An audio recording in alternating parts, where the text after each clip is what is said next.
اب 15ویں صدی میں ہم ہیں۔ اب ایک بات میں کہہ رہا ہوں اور وہ میری ذاتی رائے ہے، گمان، اندازہ، اس میں مجھ سے اختلاف کرنے کا ہر ایک کو حق ہے۔ میرے نزدیک 15ویں صدی ہجری اب مجدد کامل الامام المہدی سلسلہ تجدید خلافت کی آخری کڑی کے ظہور کا وقت ہے۔ اس میں مجھے ایک تو قرآن مجید سے اشارہ ملا ہے، اشارہ ہے، میں اسے تفسیر نہیں کہتا۔ میرے نزدیک قرآن مجید میں چند آیتیں سورہ مدثر کی اور چند آیتیں سورہ انشقاق کی بڑی عجیب ہے۔ سورہ مدثر کی آیات میں حضور کی آمد کا نقشہ کھینچا گیا ہے، کلا والقمر واللیل اذ ادبر والصبح اذا اسفر انہا لإحدی الکبر نذیرا للبشر لمن شاء منکم ان یتقدم او یتأخر۔ نہیں، قسم ہے چاند کی، کلا والقمر واللیل اذ ادبر، اور رات کی جبکہ وہ پیٹھ موڑ لے جانے لگے، اور صبح کی جبکہ وہ روشن ہو جائے۔ حضور سے پہلے 600 برس ایسے گزرے ہیں دنیا میں کہ نبوت کا سورج نہیں تھا، بس چاند جیسے مستعار روشنی چاند کی ہوتی ہے، تو سابقہ انبیاء کی مستعار روشنی تو کوئی دنیا میں تھی، دھندلی دھندلی جیسی چاند کی ہوتی ہے، لیکن وہ سورج نہیں تھا۔ لیکن اب وہ رات ختم ہو رہی ہے، واللیل اذ ادبر، جا رہی ہے محمد صلی اللہ علیہ وسلم کا سورج، یہ شمس نبوت و رسالت طلوع ہو گیا۔ والصبح اذا اسفر انہا لإحدی الکبر، بہت بڑی باتوں میں سے ایک بات ہے جو ہوئی ہے، وہ معمولی واقعہ نہیں ہے، احدی الکبر، یہ تاریخ انسانی کے عظیم ترین واقعات میں سے ہے بعثت محمدی، نذیرا للبشر، پوری نوع انسانی کے لیے نذیر بن کر آئے۔ یہ تو ہے حضور کا معاملہ، لیکن اب جو معاملہ ہونا ہے دوبارہ، اس لیے کہ خلافت علی منہاج النبوت دوبارہ اب قائم ہوگی انشاءاللہ۔ حضور کے بعد میں آپ کو بتا چکا ہوں، خلافت راشدہ ختم ہونے کے بعد سے زوال زوال زوال زوال زوال زوال زوال زوال زوال، تھوڑا سا 2.5 سال کا 2 سال کا وقفہ آیا ہے حضرت عمر بن عبدالعزیز کا، ورنہ زوال زوال زوال زوال زوال۔ اگرچہ اس زوال کو 1000 سال لگے ہیں، یہ عمارت جو محمد نے بنائی تھی ایک دن میں نہیں گر گئی صلی اللہ علیہ وسلم، کھنڈر بتا رہے ہیں عمارت عظیم تھی، 1000 سال کے بعد پھر یورپ کے سیلاب نے آ کر اس کو گرایا ہے اور ختم کیا ہے، ورنہ 1000 سال تک سطوت و شوکت کے ساتھ امت مسلمہ تو موجود رہی ہے، چاہے اسلام جو ہے وہ حکومت کی سطح پر موجود نہیں تھا۔ بہرحال اب جو اس کا دور آیا ہے دوبارہ خلافت علی منہاج النبوہ کا دور، اس کا نقشہ سورہ انشقاق میں کھینچا گیا ہے۔ فلا اقسم بالشفق، اب دیکھیے سورج غروب ہو گیا، حضور کی بعثت کے وقت وہ سورج رسالت طلوع ہوا تھا، اب وہ سورج غروب ہو چکا ہے۔ سورج کے غروب ہونے کے بعد صرف روشنی رہ جاتی ہے شفق کی، سرخ سی، بس وہی باقی رہ گئی، اور باقی کیا رہ گیا؟ بدا الاسلام غریبا ویسعود کما بدا فطوبی للغرباء، فلا اقسم بالشفق واللیل وما وسق، رات کی سی تاریکی ہے اور جو کچھ اس نے اپنے اندر جمع کر لیا ہے، والقمر اذا اتسق، اور قسم ہے چاند کی جبکہ وہ بھر جائے، پورا بھرتا ہے کتنے دنوں میں؟ 14 دن میں۔ اور 14 صدیوں کے بعد اب پہلی صدی کا جس نے کہ تجدید کامل کی عمر بن عبدالعزیز، 14 صدیوں کے بعد اب 15ویں صدی میں الامام المہدی کے ظہور کا وقت قریب ہے۔ اب جو کچھ مجھے حضرت امام المہدی کے بارے میں کہنا ہے، دوبارہ اپنی بات دہرا رہا ہوں، یہ میرا ذاتی گمان ہے، اختلاف کیا جا سکتا ہے۔ میرا گمان یہ ہے کہ یہ اب جو مجدد آئیں گے وہ حضرت مہدی ہوں گے۔ پہلی بات تو یہ جان لیجئے کہ مہدی 2 ہیں، ایک شیعوں کے مہدی، ایک سنیوں کے مہدی، ان میں بڑا فرق ہے۔ شیعہ حضرات مہدی کو مانتے ہیں، وہ ان کے 12ویں امام ہیں، ان کے عقیدے کے مطابق انہیں پیدا ہونے کے فوراً بعد اس اندیشے سے کہ انہیں قتل کر دیا جائے گا ایک غار میں چھپا دیا گیا تھا۔ تقریباً 1200 برس سے وہ اس غار کے اندر ہیں، وہ روپوش ہیں، چھپے ہوئے ہیں، اسی لیے انہیں امام غائب کہا جاتا ہے، اور اب ان کا انتظار ہو رہا ہے، اس لیے انہیں امام منتظر بھی کہا جاتا ہے۔ اس لیے شیعوں کے دارالعلوم جو ہوتے ہیں دارالعلوم المنتظر، وہ اس لیے کہ ان کا انتظار کیا جا رہا ہے۔ تو یہ ہے، اب وہ ان کا خیال ہے کہ آخری دور میں، آخری زمانے میں وہ ظاہر ہو جائیں گے، غار سے نکل آئیں گے۔ دیکھیے، میں اس عقیدے کو اس بنا پر رد نہیں کرتا کہ یہ ناممکن ہے کہ کیسے کوئی شخص جو ہے 1200 برس تک کسی غار کے اندر زندہ رہ سکتا ہے، نہیں، میں سمجھتا ہوں ممکن ہے۔ 300 برس تک اصحاب کہف رہے کہ نہیں رہے؟ سوئے رہے۔ 300 ایئرس ہم مانتے ہیں۔ حضرت عیسیٰ اسی حیات عرضی کے ساتھ 2000 سال سے موجود ہیں آسمان پہ کہ نہیں ہے؟ آپ کو معلوم ہے حضرت عزیر 100 برس تک مرنے کے بعد دوبارہ زندہ کر دیے گئے۔ فَأَمَاتَهُ اللَّهُ مِئَةَ عَامٍ ثُمَّ بَعَثَهُ۔ تو ناممکنات میں سے کوئی سوال پیدا نہیں ہوتا، لیکن یہ کہ آیا کوئی امامت معصومہ کا تصور قرآن اور حدیث سے ہمیں ملتا ہے؟ پھر یہ کیا یہ موروثی امامت کہ حضرت علی کی نسل جو حضرت فاطمہ سے چلی ہے اسی میں یہ امامت ہوگی؟ اس کے لیے ہمارے پاس کوئی دلیل نہیں ہے، ہم اس کو تسلیم نہیں کرتے۔ ہم تو سمجھتے ہیں کہ معصومیت ختم ہو گئی محمد الرسول اللہ صلی اللہ علیہ وسلم پر، خاتم المعصومین ہے محمد الرسول اللہ۔ اب ان کے بعد تو اجتہاد ہے اور خلافت ہے، عام معاملات میں اجتہاد ہوگا، نظام خلافت کا ہوگا۔ تو ہمارے نزدیک جو میں جس مہدی کا نام لے رہا ہوں وہ مہدی ہے جو ایک مجدد ہوں گے، جیسے کہ مجددین کے نام میں نے آپ کو گنوائے ہیں، مجدد الفسانی ہو، شاہ ولی اللہ ہو، سید احمد بریلوی ہو، شیخ الہند ہو، ایک ہوں گے انسان جو پیدا ہوں گے انسانوں کی طرح، عام طور پر اپنی عمر کو، پختگی کو پہنچیں گے، پھر وہ سامنے آئیں گے منظر پر، پھر وہ کام کریں گے، قیادت کریں گے، عرب میں ان کا ظہور ہوگا۔ دوسری بات یہ نوٹ کر لیجئے حضرت مہدی کے بارے میں،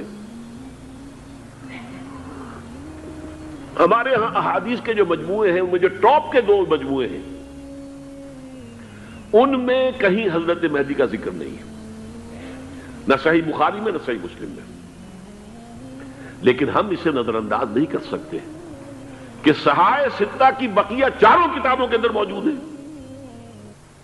لہذا نظر انداز نہیں کر سکتے، اگنور کرنا ممکن نہیں ہے۔ اب اس میں چاہتا ہوں کہ کچھ حدیثیں آپ کو میں سناؤں جن میں حضرت مہدی کا تذکرہ کیا گیا ہے۔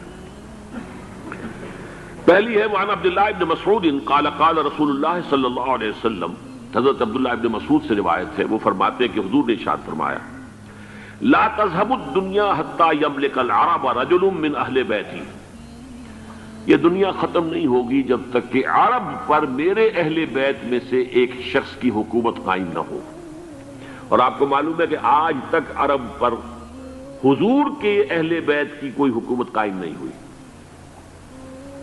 اور جب قائم ہوئی بھی تھی حضرت علی کو اگر شمار کیا جائے، اس لیے کہ حضور نے وہ جو مشہور واقعہ ہے کہ ایک چادر میں لے لیا تھا حضرت علی کو اور حضرت فاطمہ اور حضرات حسنین کو، اللہم ہؤلاء اہل بیتی، اے اللہ یہ بھی میرے اہل بیت ہیں، تو حضرت علی کی بھی حکومت منعقد نہیں ہوئی، پورے عالم اسلام پر ان کی حکومت نہیں تھی، اس لیے کہ شام اور مصر دونوں صوبے جو ہیں انہوں نے ان کی اطاعت قبول نہیں کی تھی۔ اس حوالے سے یہ معاملہ ابھی ہونا ہے۔ لا تذهب الدنيا حتى يملك العرب رجل من اہل بیتی یواطئ اسمہ اسمی، اس کا نام وہی ہوگا جو میرا نام ہے، یعنی محمد صلی اللہ علیہ وسلم، اور ان کا نام بھی، مہدی کا نام بھی محمد ہو، مہدی تو ان کا لقب ہے۔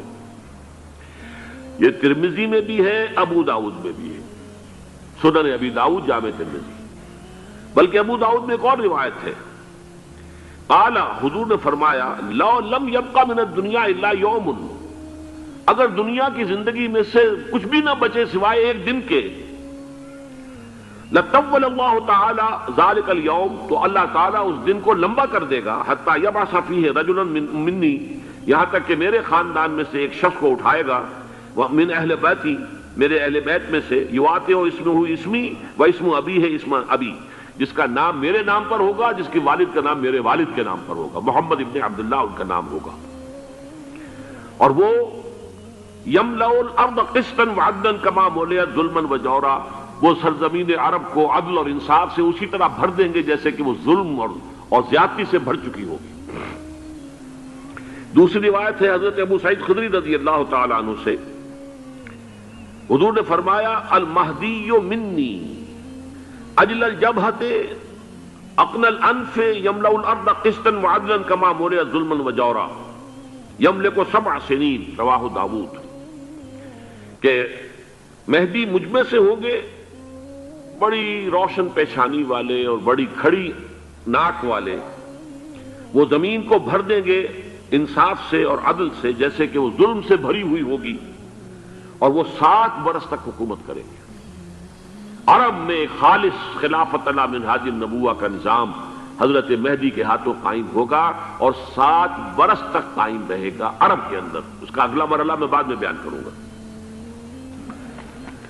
تیسری روایت، اور اس کو میں اس لیے خاص طور پہ سنا رہا ہوں کہ اس میں وہی الفاظ آئے ہیں جو میں نے ابتدا میں حدیث آپ کو سنائی تھی، اس کے الفاظ ہیں۔ عن ابی سعید قال ذکر رسول اللہ صلی اللہ علیہ وسلم بلان یصیب هذه الامہ حتی لا یجد الرجل ملجا یلجا الیہ من الظلم۔ حضور نے ذکر فرمایا کہ ایک دور ایسا آئے گا انتہائی ابتلا اور آزمائش اور مصائب کا کہ کسی شخص کو کوئی سر چھپانے کی جگہ نہیں ملے گی اس ظلم سے اپنے آپ کو بچانے کے لیے۔ فَيَبْعَثُ اللَّهُ رَجُلًا مِنْ عِتْرَتِي وَأَهْلِ بَيْتِي، تو پھر اللہ میرے خاندان میں سے، میرے اہل بیت میں سے اٹھائے گا ایک شخص کو، فَيَمْلَأُ بِهِ الْأَرْضَ قِسْطًا وَعَدْلًا، اور اس کے ذریعے سے اللہ تعالیٰ زمین کو عدل و قسط سے بھر دے گا۔ يَرْضَى عَنْهُ سَاكِنُ السَّمَاءِ، یہ وہی الفاظ آ گئے۔ اب اس سے پھر راضی ہو جائیں گے آسمانوں میں رہنے والے بھی، وساکن الارض، اور زمین میں رہنے والے بھی۔ لا تدع السماء من قطرها شيئا الا ثبته، آسمان اپنا ایک قطرہ بھی نہیں روکے گا مگر یہ کہ اس کو زمین کے اوپر نثار کر دے گا، بارش کی شکل میں گرا دے گا۔ ولا تدع الارض من نباتها شيئا الا اخرجته، اور زمین اپنی پیداوار میں سے کوئی شے نہیں چھپائے گی، نہیں روکے گی مگر اس کو ظاہر کر دے گی۔ چوتھی حدیث جو ہے وہ حضرت ام سلمہ سے رضی اللہ تعالی عنہ قال سمعت رسول اللہ صلی اللہ علیہ وسلم یقول المہدی من عترتی من اولاد فاطمہ، رواہ ابو داؤد، یہ بھی سنن ابو داؤد کی روایت ہے۔ حضور نے فرمایا مہدی میرے خاندان سے، میرے اہل بیت سے ہوں گے، یعنی اولاد فاطمہ میں سے، اور تفسیر اس کی آتی ہے کہ حضرت حسن کی اولاد میں سے ہوں گے۔ پانچویں حدیث میں آپ کو سنا رہا ہوں، اور اس میں ایک عجیب مشابہت آپ کے سامنے آئے گی حضرت عمر بن عبدالعزیز کے ساتھ، یہ اول اور آخری کڑی کے درمیان مشابہت۔ عن علی رضی اللہ تعالی عنہ، یہ حدیث جو ہے مسند احمد ابن حنبل میں بھی ہے اور سنن ابن ماجہ میں بھی ہے۔ قال قال رسول اللہ صلی اللہ علیہ وسلم المہدی منا اہل البیت یصلح اللہ فی لیلۃ، مہدی ہم میں سے ہوں گے، ہمارے اہل بیت میں سے، اور اللہ ایک ہی رات میں ان کی اصلاح کر دے گا۔ یعنی وہ پہلے سے کوئی زیادہ روحانی یا دینی کوئی اس سے طرح کی شخصیت نہیں ہوں گے، لیکن ایک ہی رات میں اللہ تعالیٰ ان کی سیرت و کردار کے اندر انقلاب عظیم برپا کر دے گا۔ جیسے کہ میں نے عرض کیا تھا آپ سے کہ عمر بن عبدالعزیز کی زندگی میں انقلاب عظیم آیا ہے، خلافت کا بوجھ پڑتے ہی کہاں وہ خوش باش اور خوش لباس اور خوش خوراک، وہ شہزادہ ٹھاٹ باٹ والا، جاگیر والا، گورنر کا بیٹا اور خود گورنر، اور کہاں یہ کہ اس کی وہ درویشی جو میرے نزدیک واللہ عالم، ڈرتے ڈرتے کہہ رہا ہوں، میرے نزدیک وہ حضرت ابو بکر، حضرت عمر اور حضرت علی کی درویشی کو بھی مات دے گئی۔ لیکن کنٹراسٹ بہت شدید ہے، وہاں جو بھی کچھ تھا وہ تدریجاً آیا تھا، ہوتے ہوتے ہوتے ایک انتہا، اور یہاں سڈن آیا۔ چھٹی حدیث، عن انس سمعت رسول اللہ صلی اللہ علیہ وسلم یقول نحن ولد عبد المطلب سعادت اہل الجنہ، ہم عبد المطلب کی جو اولاد ہیں اور نسل ہیں، ہم جنت کے سردار ہیں۔ اور پھر آپ نے نام گنوائے ہیں، انا وحمزۃ وعلی وجعفر والحسن والحسین والمہدی، میں خود اور حضرت حمزہ بنو عبد المطلب میں سے، عبد المطلب کے بیٹے، اور علی اور جعفر حضرت علی کے بھائی جعفر طیار، اور حسن اور حسین حضرت فاطمہ کے لخت جگر حضرت علی کے بیٹے، والمہدی، اور آخر میں جا کر پھر مہدی۔ اب میں آپ کو ایک حدیث سنانے چلا ہوں جس میں ایک عجیب نقشہ سامنے آتا ہے کہ یہ مہدی جب ظاہر ہوں گے تو کس طور سے ظاہر ہوں گے، ان کے ظہور کی کیفیت کیا ہوگی، کیف یظہر۔ یہ روایت ہے حضرت ام سلمہ سے رضی اللہ تعالی عنہا، حضور کی زوجہ محترمہ ہیں، فرماتی ہیں ام سلمہ عن النبی صلی اللہ علیہ وسلم قال یکون اختلاف عند موت خلیفۃ، موت خلیفۃ، حضور نے فرمایا ایک خلیفہ کی موت پر اختلاف واقع ہو جائے گا، خانہ جنگی ہو جائے گی۔ فَيَخْرُجُ رَجُلٌ مِّنْ أَهْلِ الْمَدِينَةِ حَارِبًا إِلَىٰ مکہ، پھر مدینے کے لوگوں میں سے ایک شخص نکلے گا، بھاگے گا اور جا کر پناہ لے گا اور چھپ جائے گا مکے میں۔ فَيَأْتِيهِ نَاسٌ مِّنْ أَهْلِ مکہ، پھر اس کے پاس آئیں گے اہل مکہ، مکہ کے لوگ، فَيُخْرِجُونَهُ، اور اسے نکالیں گے، جہاں وہ چھپے ہوئے ہوں گے وہاں سے نکالیں گے، وَهُوَ كَارِهٌ، اور وہ بالکل اس کو پسند نہیں کر رہے ہوں گے، نہ وہ خواہش مند ہوں گے کہ ان کے ہاتھ پر بیعت کی جائے، نہ وہ یہ چاہیں گے کہ وہ میدان میں آئیں اور ان کو جو ہے اپنا لیڈر مانا جائے، وَهُوَ كَارِهٌ فَيُبَايِعُونَهُ بَيْنَ الرُّكْنِ وَالْمَقَامِ، لیکن لوگ جو ہے پھر اصرار کے ساتھ ان کے ہاتھ پر بیعت کریں گے رکن اور مقام کے درمیان۔ رکن وہ کونا ہے خانہ کعبہ کا جس میں حجر اسود لگا ہوا ہے، اور مقام ابراہیم جو ہے، ان دونوں کے مابین جو یہ علاقہ ہے یہاں پر وہ بیعت ہوگی۔ وَيُبْعَثُ إِلَيْهِ بَعْثٌ مِّنَ الشَّامِ، ان کے خلاف ایک لشکر بھیجا جائے گا شام سے۔ نہیں کہا جا سکتا کہ باسی حکومت اس وقت کی جو ہے اس کی طرف سے کوئی مسئلہ اس طرح کا اٹھ کھڑا ہو، اس لیے کہ ابھی تو بہرحال باسی حکومت وہاں ہے۔ فَيُخْسَفُ بِهِمْ بِالْبَيْضَاءِ بَيْنَ مَکَّہ وَالْمَدِینَہ، لیکن اللہ تعالیٰ اس لشکر کو مکے اور مدینے کے درمیان وادی بیضاء میں دھسا دے گا، زمین کے اندر پورے کے پورے لشکر کو۔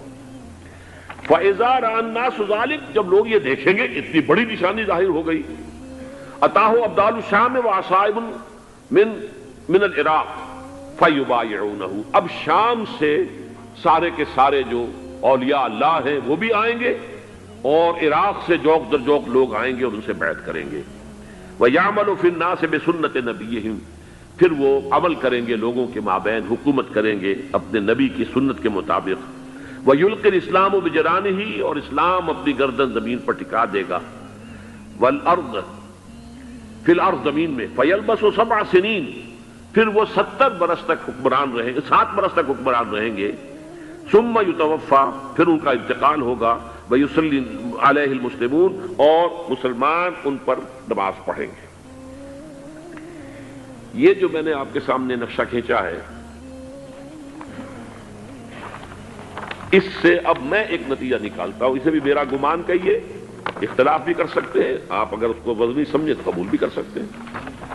وہ یہ ہے کہ میرے نزدیک شاہ فہد کے انتقال پر لا محالہ یہ صورتحال پیدا ہو جائے۔ ولی عہد وہاں ہیں عبداللہ بن عبدالعزیز، امریکہ کو وہ پسند نہیں کرتے اور امریکہ انہیں پسند نہیں کرتا، یہ بالکل تش تش بام ہے۔ امریکہ نے لازماً جس طریقے سے اپنے پنجے گاڑے ہیں سعودی عرب کے اندر، اپنا فوجی اڈا بنایا ہے، تو آسانی کے ساتھ وہاں سے اپنے پنجے ہٹانے کے لیے تیار نہیں۔ ایک حدیث میں آتا ہے قرن الشیطان، نجد سے شیطان کا سینگ برآمد ہوگا، وہ شیطان کا سینگ ہے، جو میزائل وہاں پر لگے ہوئے ہوں گے اس وقت، در حقیقت وہ سارے کے سارے جو ہیں وہ شیطان کے سینگ ہیں۔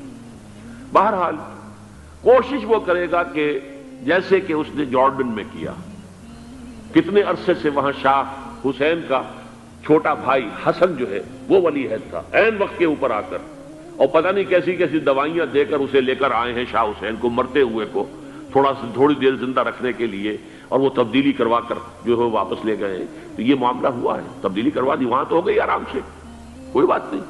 بحرین میں بھی غالباً ایسا ہی معاملہ ہوا ہے، واللہ عالم، مجھے یاد پڑتا ہے کہ وہ چاہتے ہیں کہ ہمارا پسند کا آدمی آئے۔ اگر سعودی عرب میں یہ کام کیا گیا تو اس کا لازمی نتیجہ خانہ جنگی ہوگا، اس لیے کہ وہاں کی روایت یہ بڑی سخت ہے، بڑی پختہ ہے۔ پھر یہ کہ وہاں جو ہے امیر عبداللہ جو ہے، جو وہاں پر اگرچہ سپہ سالار وہ نہیں ہے، کمانڈر ان چیف وہ نہیں ہے، کمانڈر ان چیف تو کوئی اور ہے، لیکن الحرس الوطنی جو ہے، نیشنل گارڈز، بہت بڑی فورس ہے وہ، اصل بیڈوین فورس جو ہے صحرا کے لوگوں کی عرب فورس، وہ در حقیقت الحرس الوطنی ہے، نیشنل گارڈ ہے، اور اس کا کمانڈر ان چیف یہ ہے امیر عبداللہ. تو لازماً یہ شکل جو ہے پوری ہو کر رہے گی. جیسے ہی یہ معاملہ ہوا شاہ فہد کے انتقال کا تو یہ اختلاف ہوگا، خانہ جنگی ہوگی، پھر کوئی اللہ کا بندہ جو ہوگا.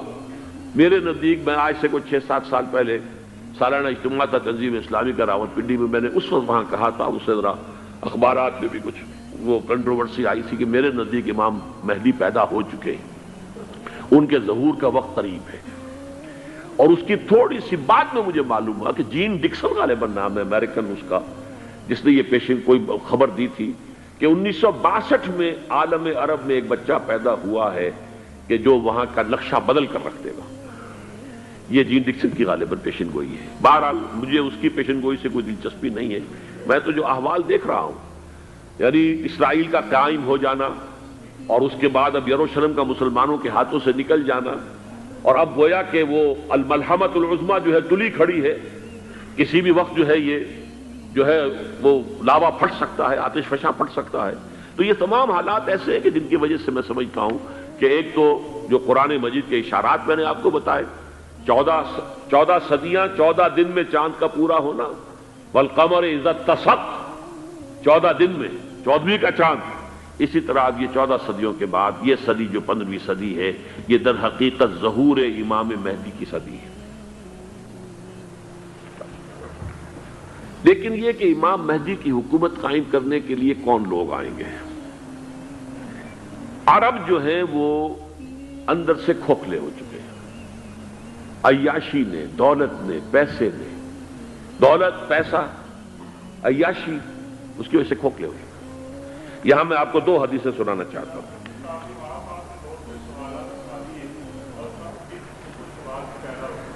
بہت سے ہو گئے، آپ اطمینان سے تشریف رکھیے.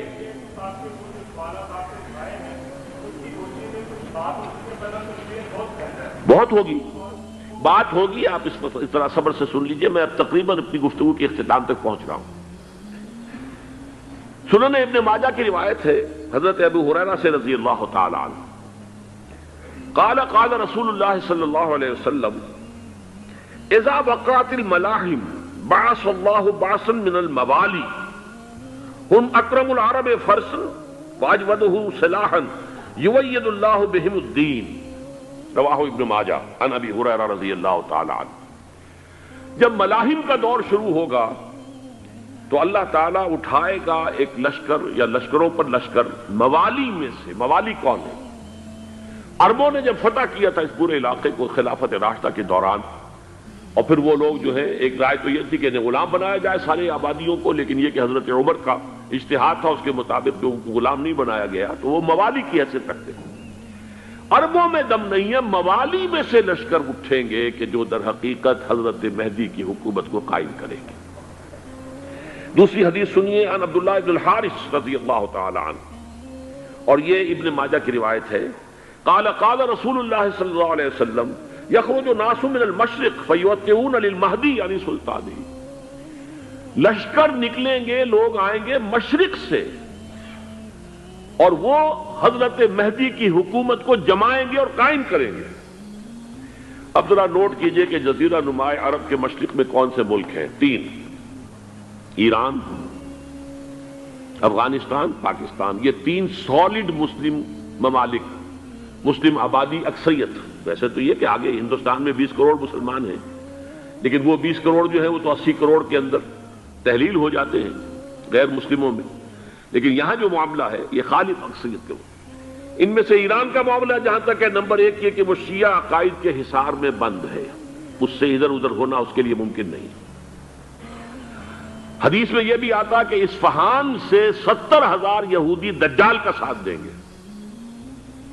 لیکن بہرحال خراسان ایک صوبہ ہے افغانستان کا اس وقت بھی شمال مشرقی کونے میں، مجھے امید ہے وہاں سے خیر کی، کیونکہ خراسان کا لفظ وہاں پہ شامل ہے. اور حضور کی حدیث میں بعد میں آپ کو سناؤں گا کہ خراسان سے فوجیں چلیں گی جو یروشلم کو دوبارہ حاصل کریں گی، فتح کریں گی. جیسے پہلے یروشلم کھویا عربوں نے تھا، دوبارہ حاصل کیا تھا کرد نے، کرد خون.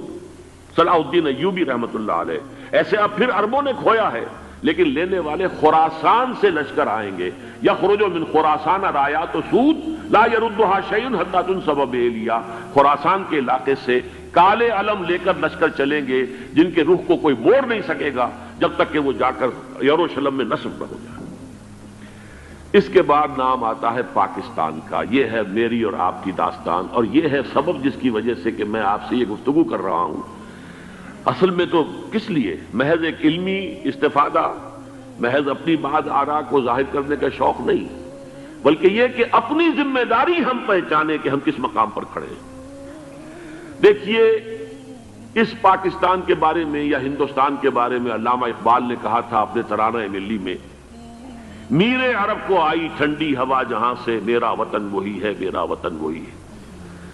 اور مجھے بتایا گیا کہ سنن ابی داؤد میں یہ روایت موجود ہے کہ حضور نے فرمایا کہ ہندوستان کی طرف سے مجھے ٹھنڈی ہوا آتی، اگرچہ مجھے وہ حدیث ابھی نہیں ملی ہے، لیکن حزب التحریر کا ایک کارڈ مجھے ملا تھا، تو اس میں اس حدیث کا اور اس میں ابو داؤد کا روایت کا حوالہ موجود تھا.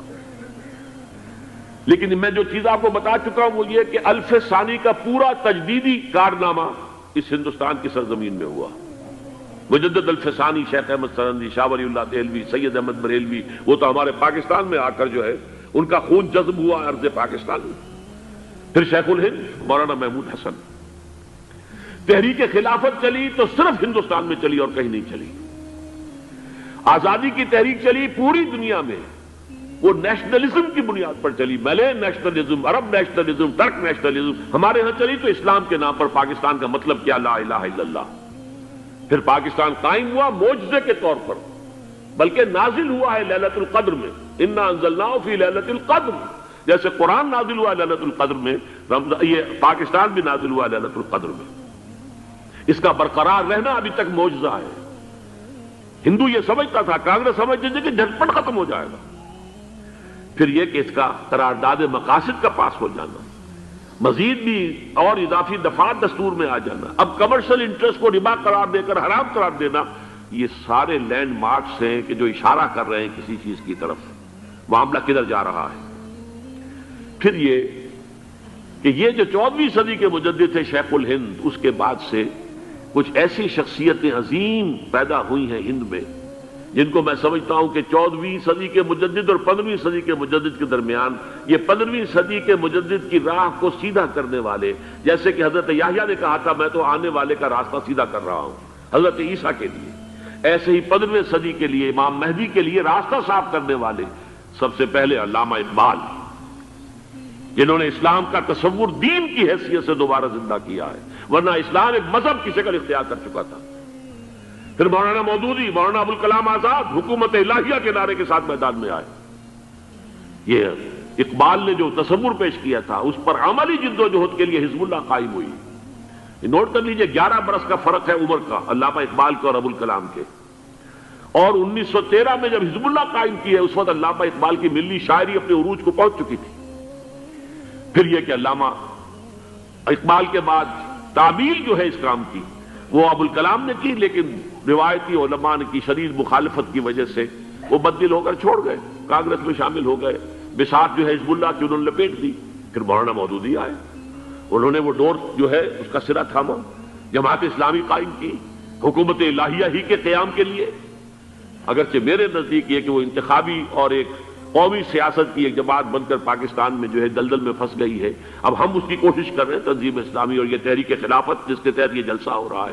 یہ ساری چیزیں وہ ہیں کہ آپ کو سوائے پاکستان کے اور کہیں نہیں ملیں گی پوری دنیا میں. معلوم ہوتا ہے کہ پاکستان کو بہت بڑا رول پلے کرنا ہے اس میں، اور اس کے ساتھ اب جمع کر لیجئے افغانستان کی عمارت افغانستان، اسلامی عمارت افغانستان قائم ہو چکی ہے. یہ پچھلے 20 سالوں میں جو کچھ وہاں ہوتا رہا ہے اس سے پہلے تصور نہیں ہو سکتا تھا.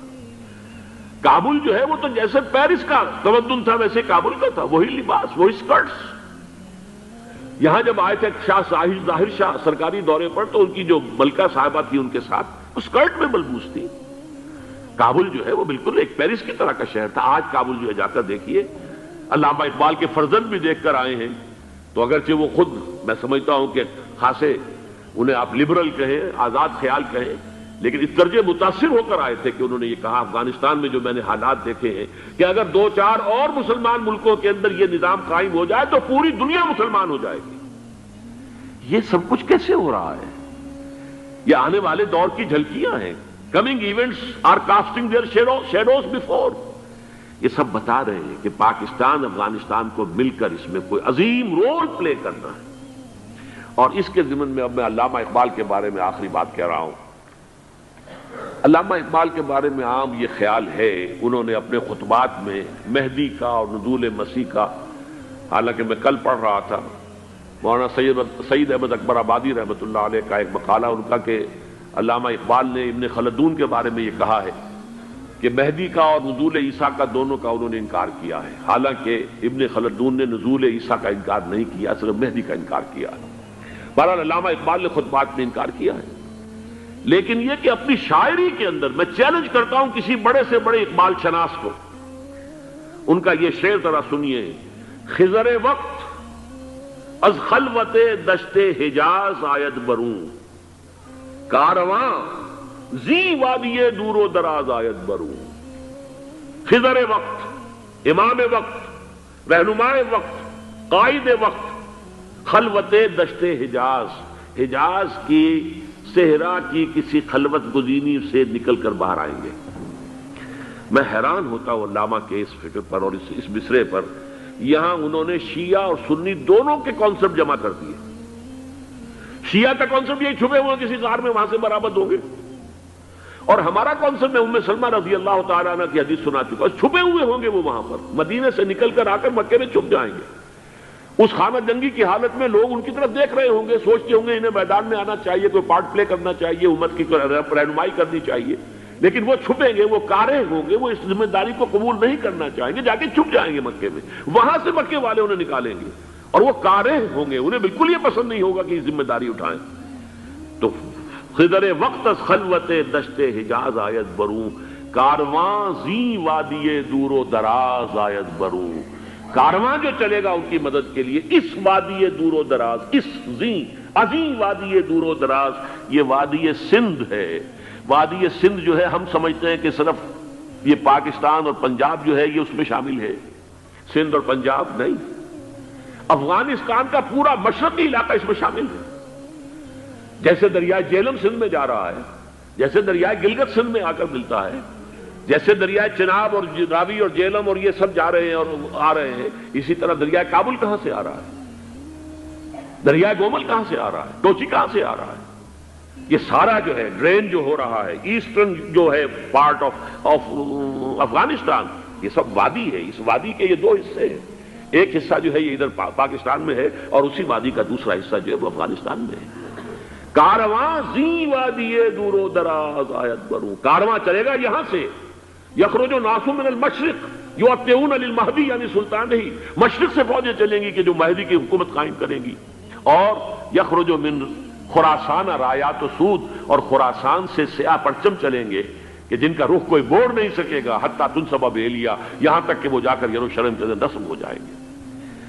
حضرات، میں ایک میری گفتگو کا حصہ باقی تھا لیکن میں اسے چھوڑ رہا ہوں، اس لیے کہ گلوبلائزیشن جو اس کی ہوگی، جو خلافت علی منہاج النبوہ کی تجرید کامل حضرت مہدی کے ہاتھوں عرب میں ہوگی، اس سے پہلے اس کے لیے محنت، کوشش، جد و جہد پاکستان اور افغانستان میں ہو چکی ہوگی جو اسے سپورٹ کرے گی اور وہاں جا کر حکومت قائم کرے گی۔